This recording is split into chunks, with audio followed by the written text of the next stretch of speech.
So I've been busy modifying this particular knife now for almost a year. I just added those serrations there a couple days ago. Gave it a good polish. This is a very early one, so it's not a perfect fit everywhere. It's a little rough here and there, but just really, really, really sick. And I think those serrations, they bind the room together, you know? So it's very sharp. I was carving and shaving hair last night quite a lot, and I was at the sauna. One of the tests that I like to do on knives is I go in the sauna for a couple hours and do some carving in there at 100 degrees Celsius. So your hands get covered in sweat, everything's kind of wet and rough, and it's like it's an extreme environment, and then you get to test sort of how the blade and the moisture, so those are the serrations they're catching. So the part that's these is just like kitchen paper, so it's very good steel, this 13C26. I don't see why anybody would need more edge retention than that. You know, I was carving a lot of wood yesterday and shaving my face with this yesterday, and it's still like cutting through kitchen paper like that. So it's a very, very thin edge, and it's a very, very keen edge, so you know it can get damaged easily. But one of the updates that I did, don't mind those, is I made I shrank the sheath as much as possible so that you can slide it into your mollow webbing. It's as narrow as it can get. So, you know, you can just add something here. I don't know what would work.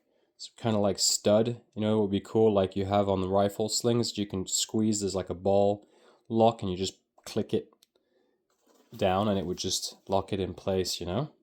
That would be really cool. But that's I would need to have machines like Cold Steel has to do that. I noticed though, we do have a bit of an issue because not all webbings are made the same.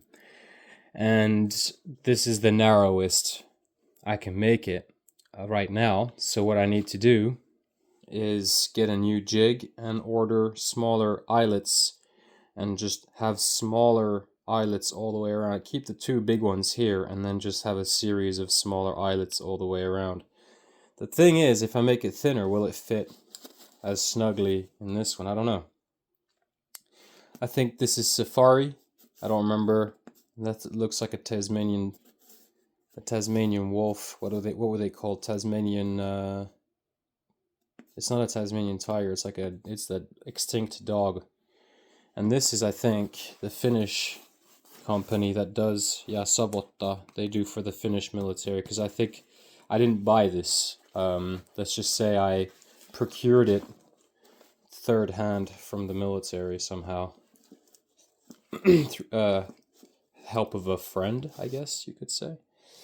So,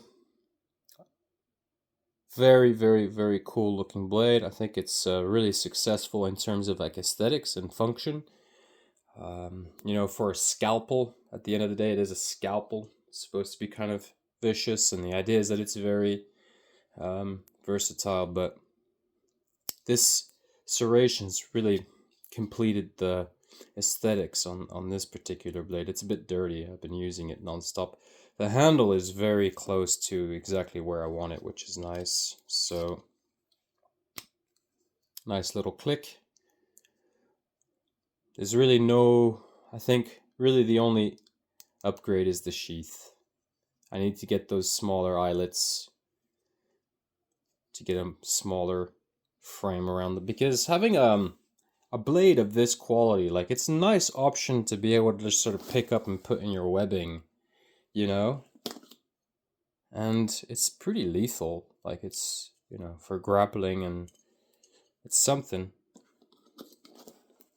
The beauty of this blade is, like, it doesn't stop you from carrying all your other knives because it's so small.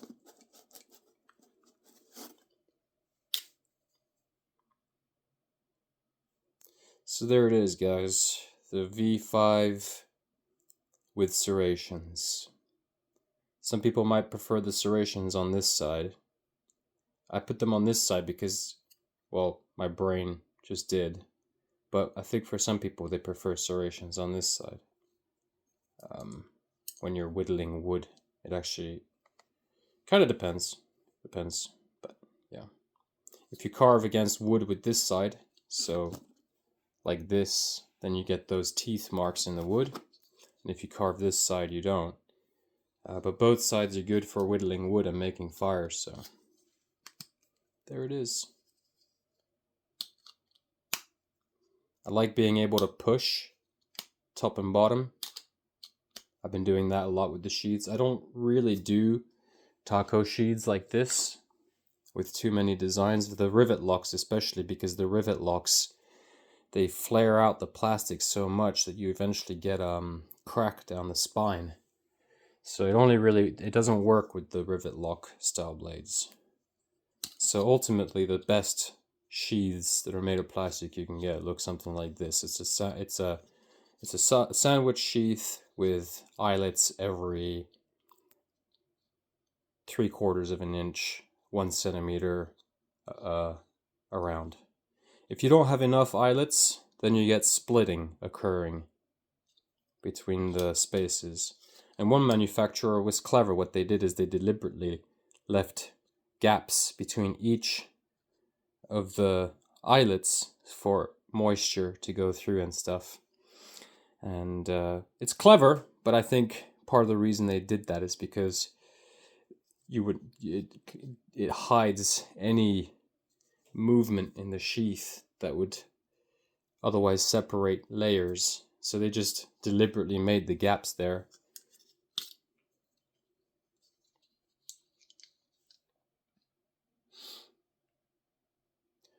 So I'm gonna start making these this week.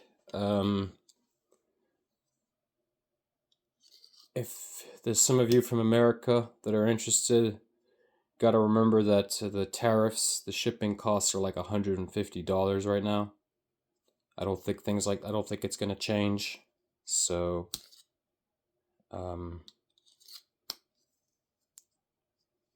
but that might not stop you. So I'm just putting that out there.